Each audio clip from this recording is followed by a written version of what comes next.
The night my brother lifted his champagne flute and said my boyfriend looked like he'd just come from unclogging a drain, I was sitting at the far end of a table that had no centerpiece. Just a folded card with my name typed in the default font you get when someone fills out a template without thinking twice. The chairs around me were empty for the first 10 minutes. I counted. But I'm getting ahead of myself. The Harmon family has been practicing medicine since before I was born. My grandfather built a cardiology practice in suburban Cincinnati out of almost nothing, a rented office, a borrowed EKG machine, and the kind of stubbornness that doesn't photograph well but gets things done. My father expanded it into Harmon Medical Group, 3 locations, a teaching affiliation with the university hospital, and a name that opened doors at the right charity galas. My brother Daniel finished his residency at 31 and joined the practice. My mother framed his board certification and hung it in the front hallway before the ink had dried. I am not on that wall, not because I didn't accomplish anything. Because at 22, when I told my family I wanted to work in social work instead of medicine, my mother set down her coffee cup very carefully and said, "Lena, you have the grades for medical school. Why would you choose something like that?" Something like that. That was how my work got named in this family. Something like that. Helping people, she meant, but not in the way that came with a title anyone could brag about at a dinner party. My father was gentler about it. He never mocked me outright. He just started introducing me at events with a small, forgiving pause before my name. "And this is our daughter Lena, she does social work." The pause was doing a lot of lifting. It carried the full weight of everything he hadn't said, the confusion, the quiet disappointment, the decision he'd made about what my choices meant about me. 7 years is a long time to live inside someone else's pause. I'm a licensed clinical social worker at a crisis stabilization unit attached to the county hospital. I make $58,000 a year. I sit with people on the worst nights of their lives, people who've run out of reasons to stay, people who've lost everything and are trying to figure out if there's a version of tomorrow worth showing up for. I help them build a plan. Sometimes the plan is just, get through tonight. Sometimes that's enough. My family calls it counseling, with a slight repositioning of the word, like they're correcting a mispronunciation. They mean it kindly. That's almost worse. The moment I stopped waiting for things to change came about 8 months ago. Our unit had developed a new intake and stabilization protocol. I'd spent 14 months writing the framework, training the staff, troubleshooting every broken piece of it. The county health department recognized it as a model program and invited me to present at their annual conference. I sent the date to the family group chat 3 weeks ahead of time. My mother replied the next morning, "Sweetheart, that's the same weekend as Daniel's hospital gala. We've already made our reservations, you understand." She added a heart emoji. I stared at that heart for a long time. The following Monday, she posted photos from the gala on Facebook, my father and Daniel in tuxedos, my mother in a green dress I'd never seen, everyone laughing. The caption said, "So proud of this family." I presented my protocol to 47 county health administrators in a conference room with bad air conditioning and a coffee urn that ran out before I got to it. I drove home alone and ate takeout on my couch and told myself it didn't matter. If you tell yourself something enough times, it starts to sound like the truth from a distance. It never actually becomes the truth. So when people ask why I never told my family much about Marcus, the honest answer is, they never made room for it. They knew I was seeing someone. My mother's entire inquiry, conducted by text in October, was, "Is he in healthcare? No. What does he do? He runs a nonprofit." A pause even in text, you can feel a pause then. Well, I'm sure that keeps him busy. That was it. 9 months of my life. 2 sentences and a subject change. Marcus Webb runs a nonprofit organization called Bridgepoint Health Access. It operates mobile medical clinics in rural and underserved counties, 7 counties currently, 2 more in development. He started it 6 years ago with a grant, a used van, and a nurse practitioner who believed him when he said it was possible. The organization now employs 31 people and has provided care to over 12,000 patients who had no other option within a reasonable distance. He grew up in a small town in eastern Kentucky. His mother cleaned offices. His father did seasonal construction. He was the first person in his family to finish college, and he did it on a combination of scholarships and work study, which meant he graduated in 5 years instead of 4 because he was also working 20 hours a week. He drives a 10-year-old Honda with a cracked rear bumper and a back seat full of supply inventory manifests. When I first met him at a County Health Coalition meeting, I'd stayed after to ask about a resource gap I'd been trying to fill for one of my clients. He'd spent 40 minutes after everyone else left helping me think through options. He never once checked his phone. He asked me about my work the way people ask when they actually want to know the answer.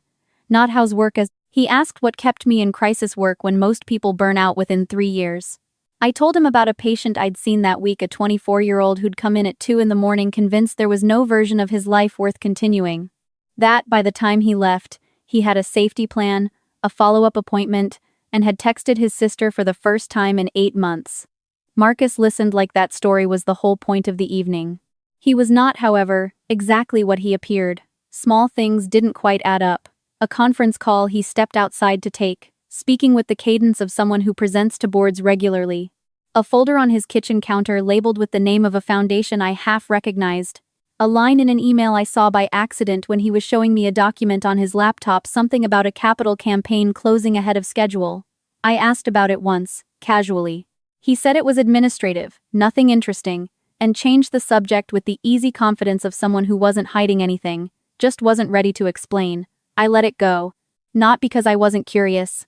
Because it didn't change what I already knew about him. He paid attention. That was rarer than any credential. My brother's promotion party was held at the Caldwell, a private event space downtown with exposed brick and a rooftop terrace they don't let you use unless you book the premium package, which my parents had. Past appetizers, an open bar, a photographer my mother had hired specifically to document the evening. Daniel was being made a partner in the practice, full name on the letterhead. My parents had been planning this party for 4 months. Marcus and I arrived exactly on time. He wore a dark blazer over a plain white shirt. I wore a deep green dress I'd bought for myself, not the blush wrap my mother had messaged me a link to with the note. This one photographs beautifully and is very flattering. My parents met us near the entrance. My father shook Marcus's hand with the handshake you give someone when you're being polite but haven't decided yet whether they matter. My mother looked at my dress for 1 second longer than necessary, and then looked at my father instead of at me. I had found out about the seating 4 days before. I'd stopped by to drop off Daniel's gift early and overheard my mother talking to the event coordinator in the kitchen, door half open, voice brisk. The social worker and her guest can go at table 9. Near the side exit, they won't be part of the formal remarks, so placement isn't critical.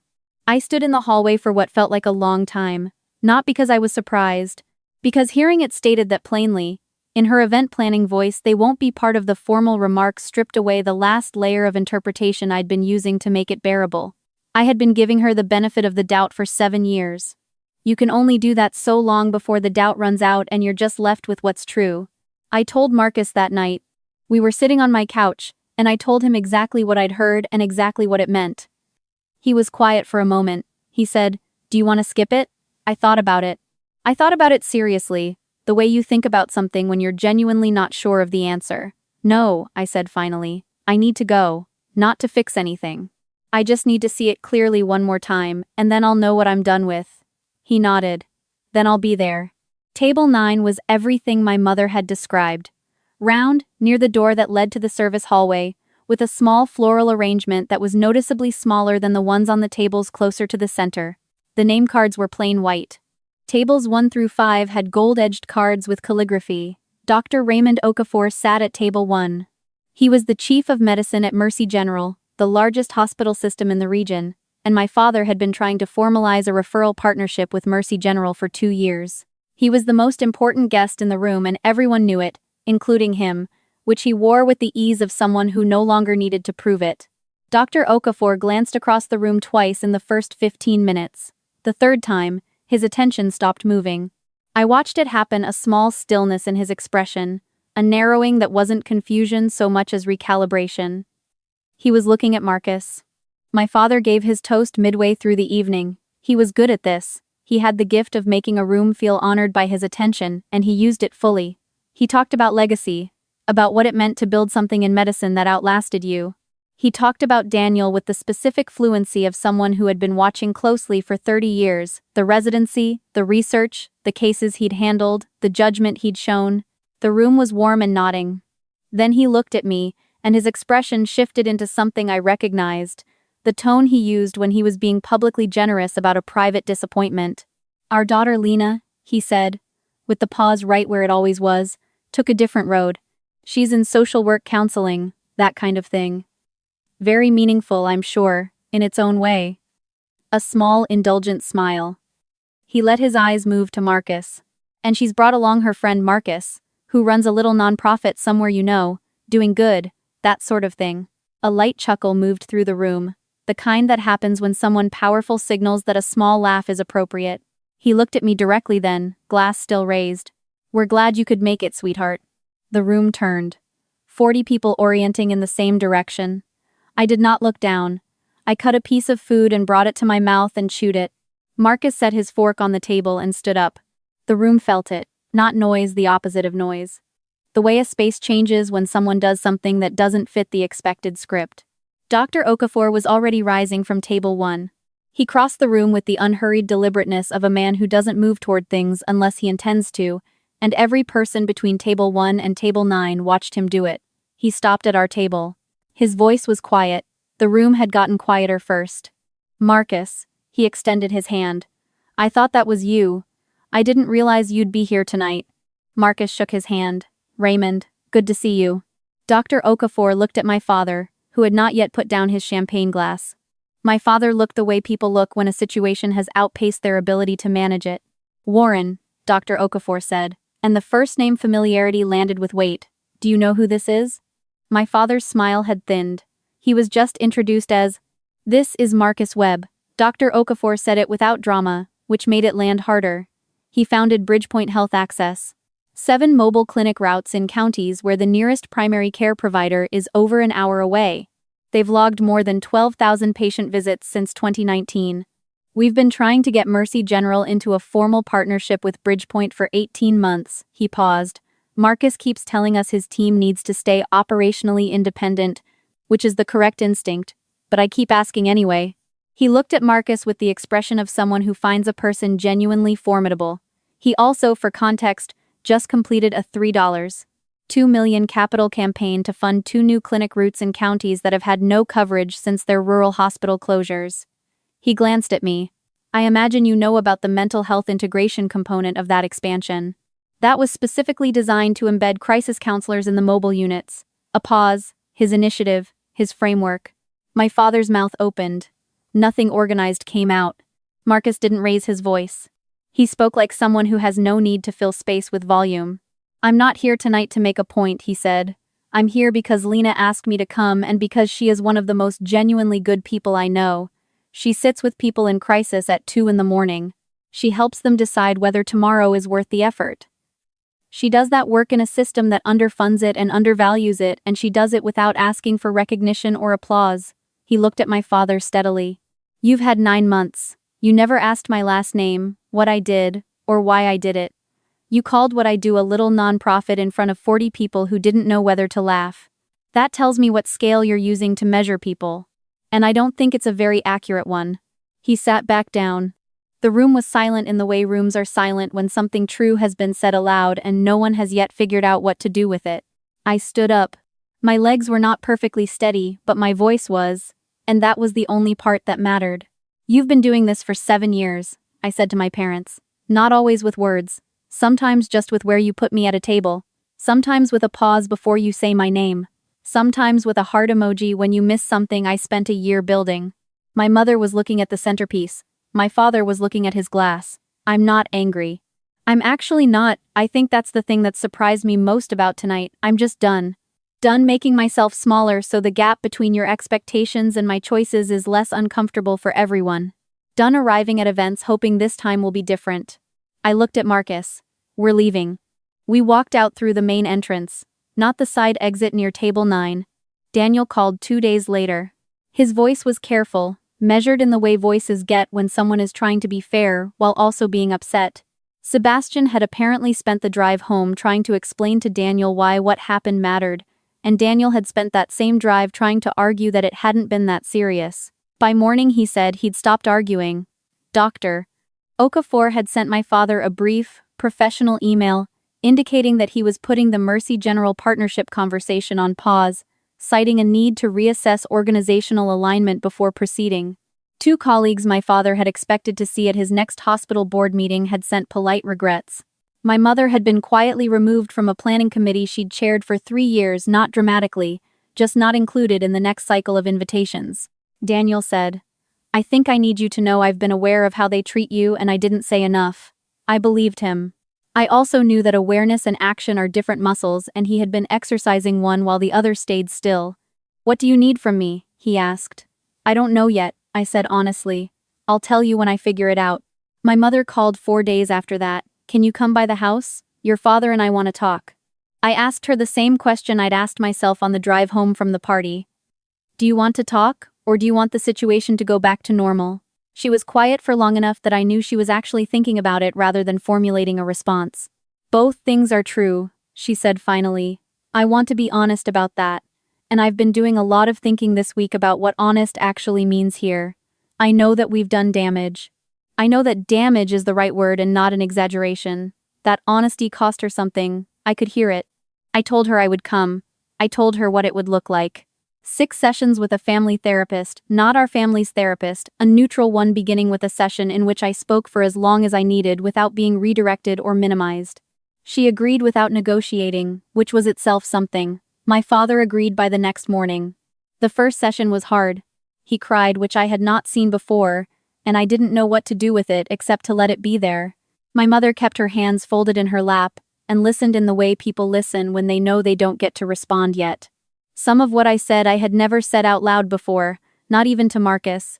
Saying it in a room with a professional and a box of tissues and fluorescent lighting made it real in a different way than it had ever been in my head.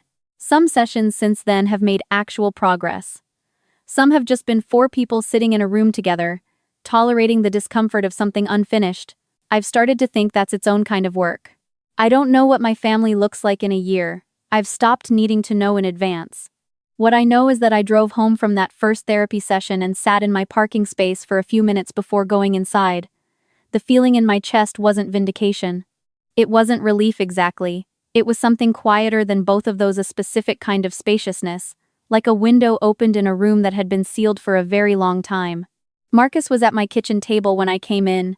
He was reading something, glasses on, one hand around a mug of tea he'd made without asking, because he knew where everything was. He looked up. I sat down across from him and said, "I think something shifted today."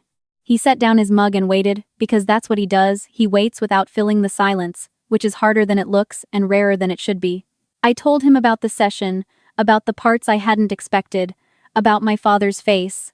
He listened like all of it mattered equally. When I finished, he said, "How do you feel?" Not "how did it go?" "How do you feel?" I had to think about it for a moment. "Like I can take up a little more room," I said. He nodded like that was exactly the right answer. Daniel is still figuring things out.